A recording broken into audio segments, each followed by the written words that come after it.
Saudara-saudara sekalian, selamat sore. Kami akan menyampaikan progres penanganan pandemi COVID-19 sampai dengan tanggal 19 April 2020 pukul 12 WIB. Gugus Tugas Percepatan Penanganan COVID-19 mengkoordinasikan kementerian lembaga, dunia usaha, dan seluruh potensi masyarakat, baik yang berada di pusat melalui gugus tugas pusat, ataupun yang berada di daerah melalui gugus tugas tingkat provinsi dan kabupaten.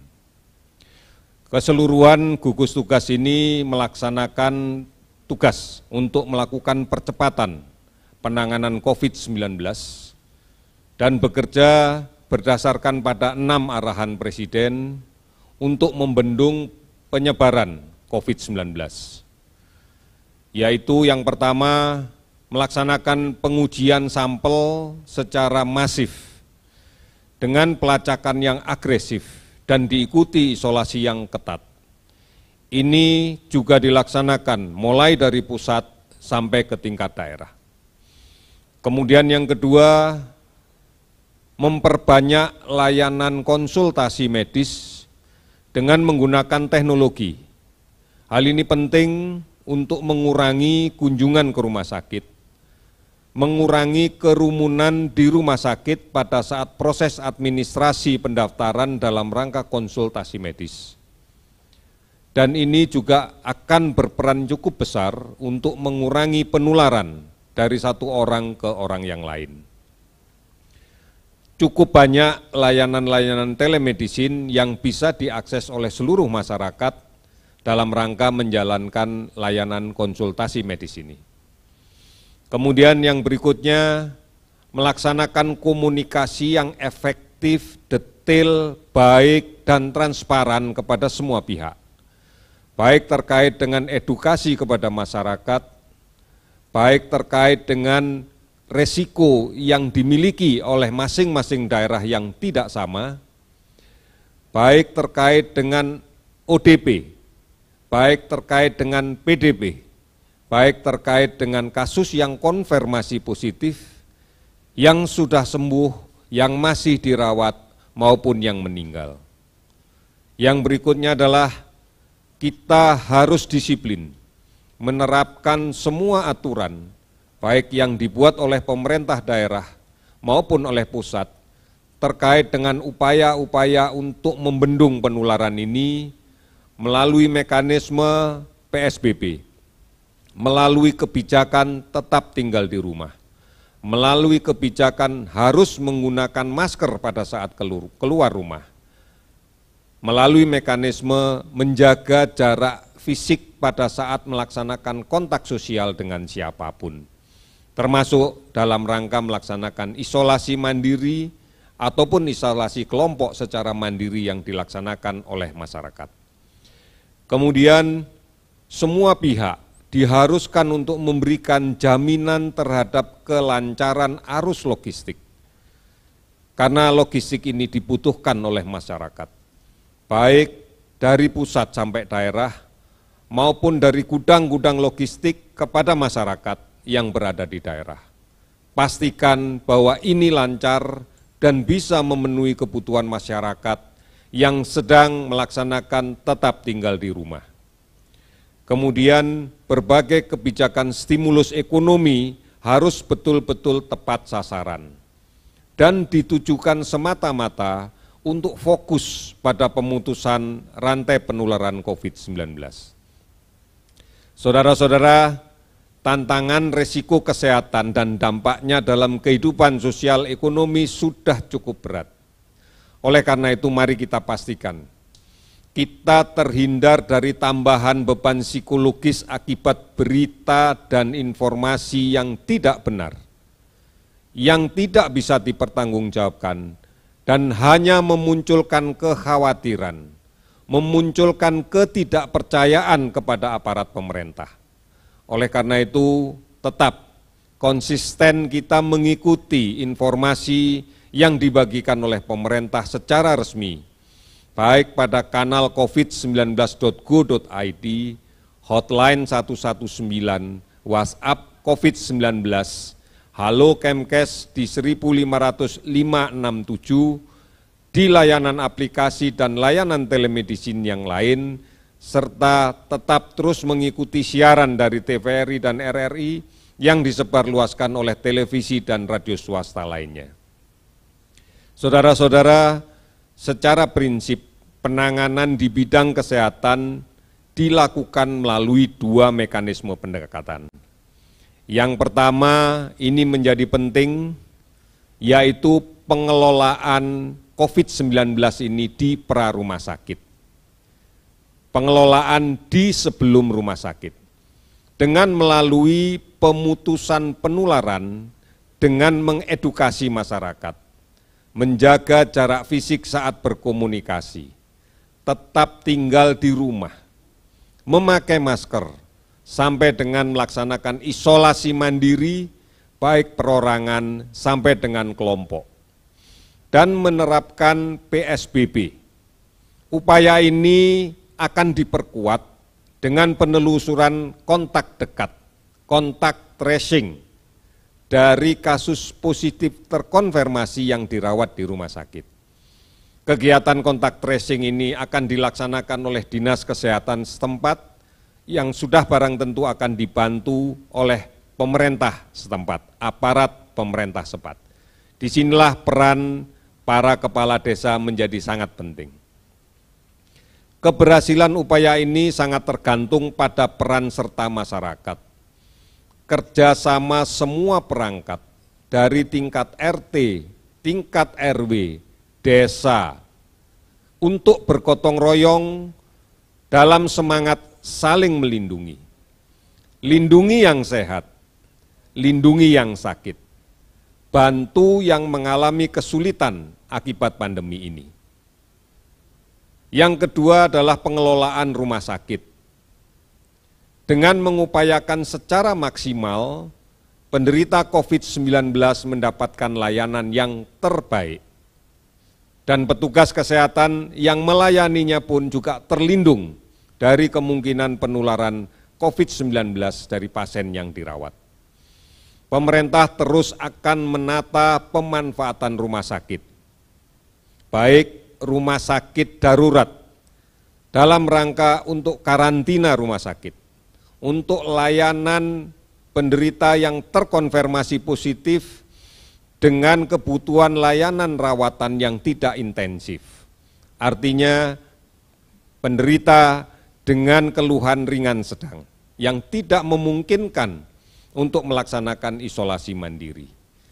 Rumah sakit darurat ini bukan hanya dibentuk di tingkat pusat, yang seperti kita ketahui di Rumah Sakit Wisma Atlet, di Pulau Galang, namun juga banyak sekali yang sudah dibentuk oleh pemerintah daerah.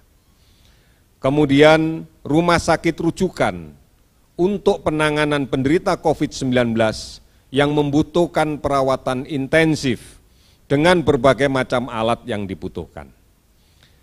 Pemerintah terus mendatangkan dan memenuhi semua kebutuhan obat-obatan dan peralatan medis yang dibutuhkan. Pemerintah menanggung semua pembiayaan perawatan pasien COVID-19. Pemerintah menyiapkan insentif tambahan untuk kerja keras tenaga kesehatan. Ini yang harus kita pahami, bahwa kita mampu melaksanakan ini secara bersama-sama dengan bergotong royong. Berikutnya data COVID-19 yang kami himpun akumulasinya pada tanggal 19 April 2020 pada pukul 12.00 sebagai berikut. Saat ini jumlah laboratorium yang aktif 35 laboratorium. Kita bersyukur bahwa hari ini diperkirakan nanti malam kita akan mendapatkan lagi tambahan reagen untuk mengoptimalkan laboratorium yang kita miliki dan menambah jumlah laboratorium. Reagen ini nanti malam akan kita terima dan saat itu juga langsung kita distribusikan ke seluruh laboratorium jejaring. Kemudian spesimen yang diperiksa sudah melebihi 47.000. atau sekitar 42.000 orang yang kita periksa. Hasil positif pada hari ini akumulasinya sebanyak 6.575 orang. Hasil negatif 35.644 orang. Akumulasi laporan dari para kepala dinas kesehatan di provinsi yang menghimpun data dari kabupaten kota, saat ini orang dalam pemantauan berjumlah lebih dari 178.000 orang. Kemudian pasien dalam pengawasan sejumlah 15.646 orang. Jumlah PDP ini adalah jumlah yang sedang kita siapkan untuk kita konfirmasi laboratoriumnya dengan melakukan pemeriksaan real-time PCR. Sudah barang tentu hasil ini bisa positif dan itu akan kita masukkan sebagai konfirmasi kasus positif COVID-19. Namun yang negatif sudah barang tentu akan kita keluarkan dari daftar PDP karena kita yakini bahwa pasien ini bukan dalam pengawasan COVID-19. Tentunya dengan pengawasan yang terus dilaksanakan oleh rumah sakit. Konfirmasi COVID-19 adalah 6.575 orang. Dari kasus konfirmasi yang positif kita dapatkan, sembuh 686 orang. Dan yang meninggal adalah 582 orang. 582 ini adalah kasus yang meninggal konfirmasi positif COVID-19. Tentunya kami tidak memasukkan di dalam angka 686 ini pasien yang meninggal dalam status belum terkonfirmasi. Bisa saja bahwa ternyata pasien tersebut memang bukan COVID-19. Namun apabila sempat dilakukan pemeriksaan swab sebelum meninggal dan kita periksa ternyata positif, maka kita akan masukkan di dalam konfirmasi COVID-19. Jadi tidak seluruh pasien yang meninggal selalu kita nyatakan sama dengan konfirmasi COVID-19, sehingga kemudian dijumlahkan. Karena kita hanya akan melaporkan kasus meninggal konfirmasi positif. Provinsi terdampak seluruhnya sudah terdampak. Kabupaten kota terdampak ada 250 kabupaten kota. Kalau kita lihat sebaran dari pasien sembuh, kita bersyukur bahwa semakin bertambah. DKI Jakarta 234, Jawa Timur 98, Jawa Tengah 51, Jawa Barat 45, Sulawesi 43. Sehingga total keseluruhan kasus adalah 686 pasien sembuh. Saudara-saudara, secara rinci dapat kami sampaikan sebagai berikut.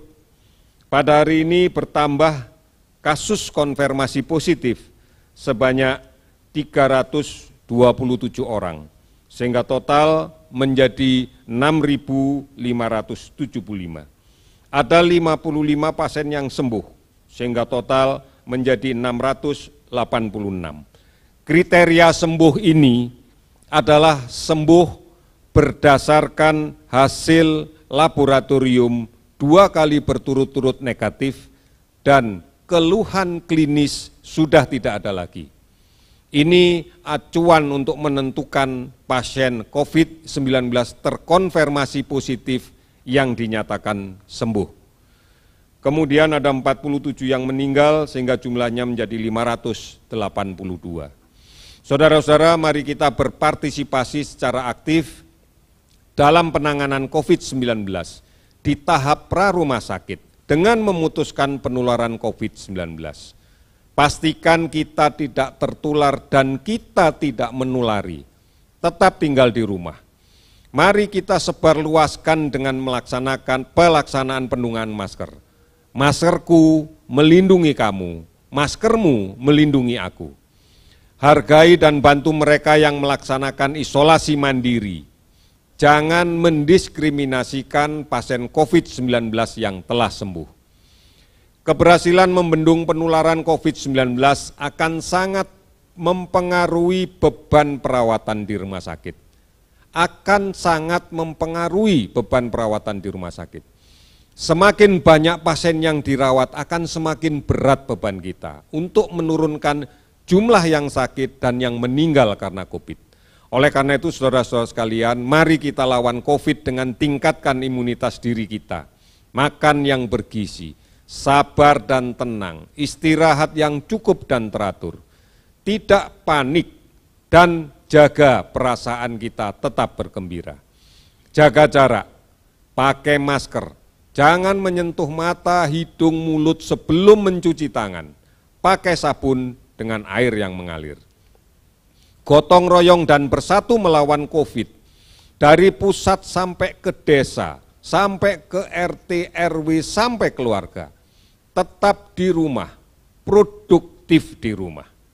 Waspadai ancaman demam berdarah. Karena pada bulan-bulan ini kita akan berhadapan dengan peningkatan kasus demam berdarah. Lakukan pemberantasan sarang nyamuk di rumah kita. Lakukan bersama keluarga untuk menguras, membersihkan tempat penampungan air, menutup tempat penampungan air, menyingkirkan dan membuang atau mendaur ulang barang-barang bekas yang dapat menjadi tampungan air. Mari jadi teladan untuk menyelamatkan keluarga, menyelamatkan tetangga, menyelamatkan lingkungan, dan menyelamatkan bangsa. Kita yakin Indonesia, kita pasti bisa. Sekian, terima kasih, selamat sore.